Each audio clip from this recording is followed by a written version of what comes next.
बहुत समय पहले की बात है। सोमपुर नामक एक गांव में प्रिया अपने चाचा चाची के साथ रहती थी।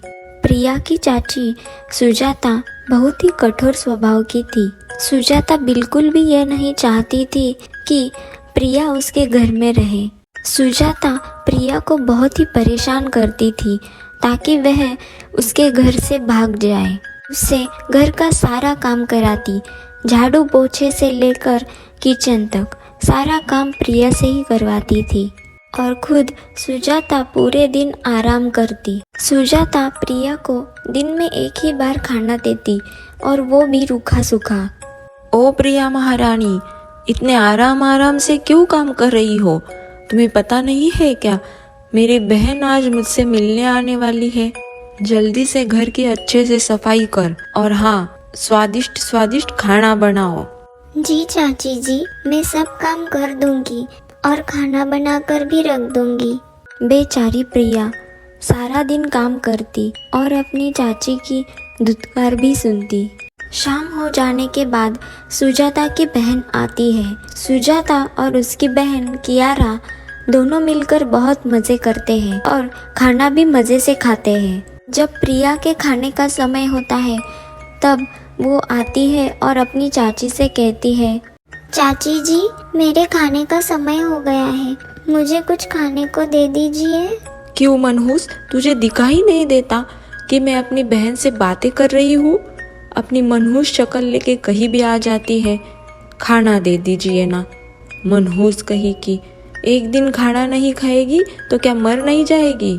जा, वो कल की बची हुई रोटी किचन में है, वो लेकर खा जा और दोबारा यहाँ मुझे डिस्टर्ब करने मत आ जाना। बेचारी प्रिया सूखी रोटी और पानी पीकर सो जाती है।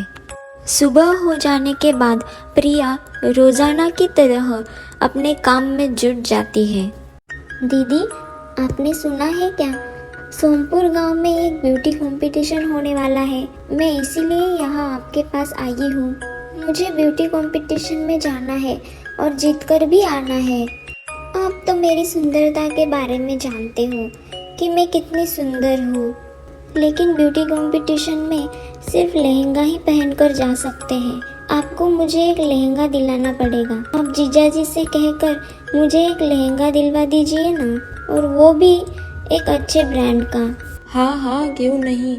तुम मेरी सबसे छोटी और अच्छी बहन हो।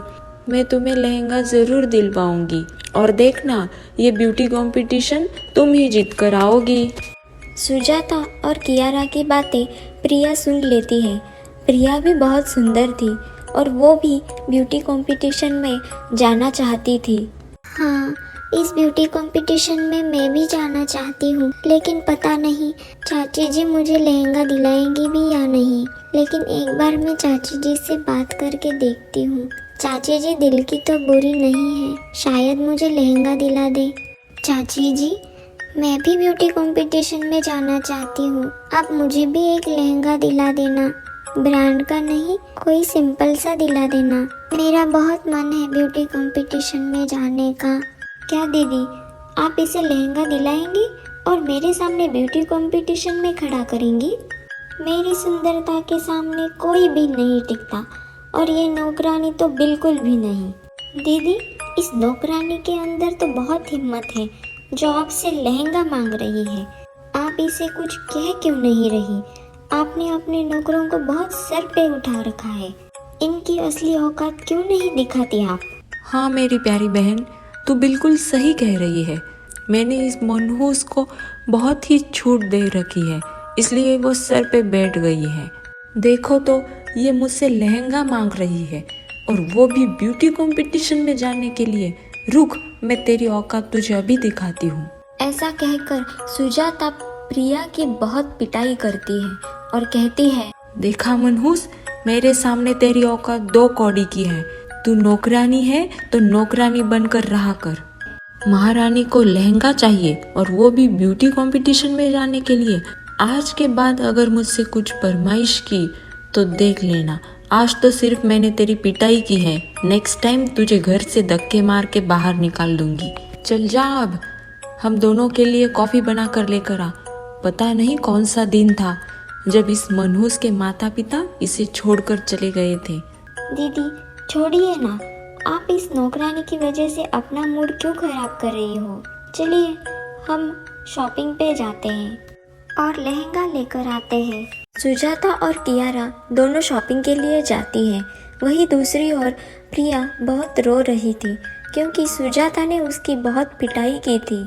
प्रिया अपनी माँ की तस्वीर के सामने जाती है और बहुत ज़ोर ज़ोर से रोने लगती है।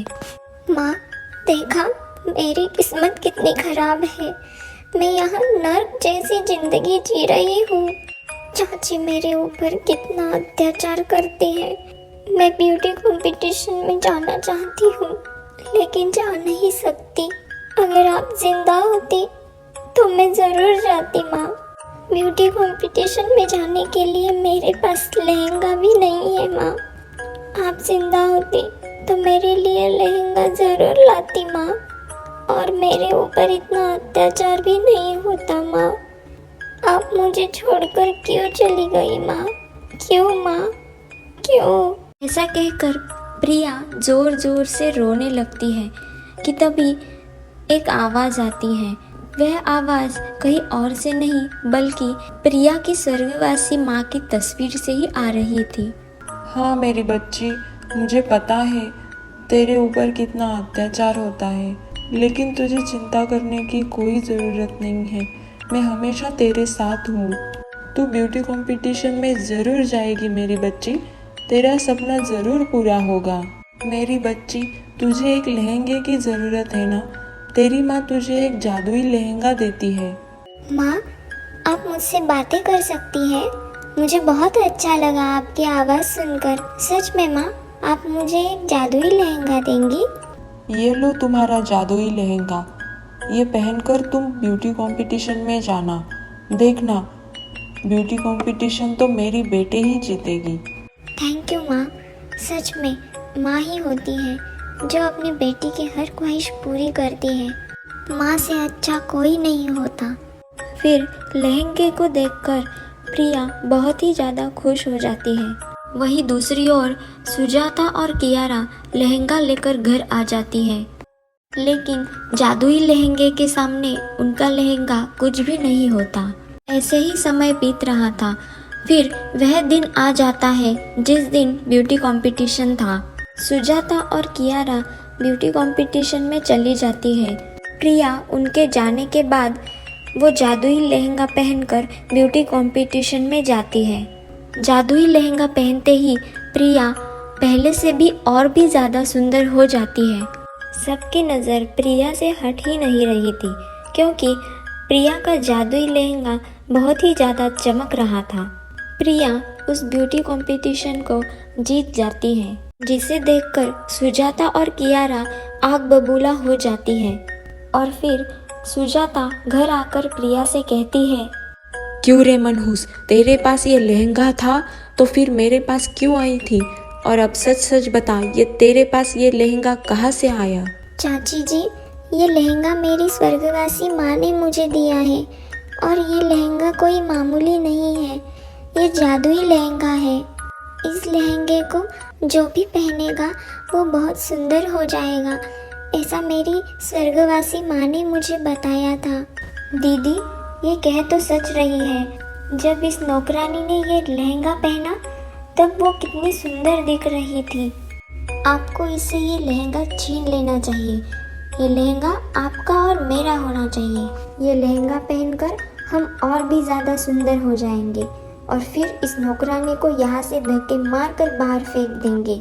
इस लहंगे को पहनकर मैं एक बड़े कंपटीशन में जाऊंगी, फिर मुझे वहाँ कोई टक्कर नहीं दे सकता। कियारा की बातें सुनकर सुजाता बहुत ही खुश होती है और प्रिया से वह लहंगा छीनकर कियारा को दे देती है। जैसे ही कियारा वह लहंगा पहनती है वो बहुत ही ज़्यादा बदसूरत हो जाती है, जिसे देखकर सुजाता चौंक जाती है।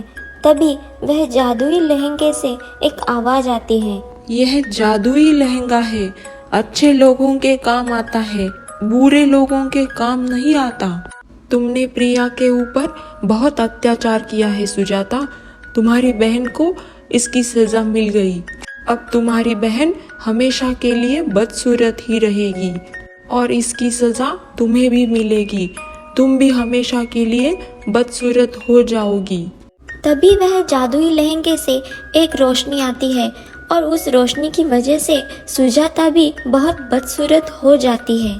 फिर प्रिया उस जादुई लहंगे की वजह से बहुत अमीर हो जाती है और वह गरीब और अनाथ लोगों की भी मदद करती है और बहुत ही खुशी खुशी अपना जीवन बिताती है।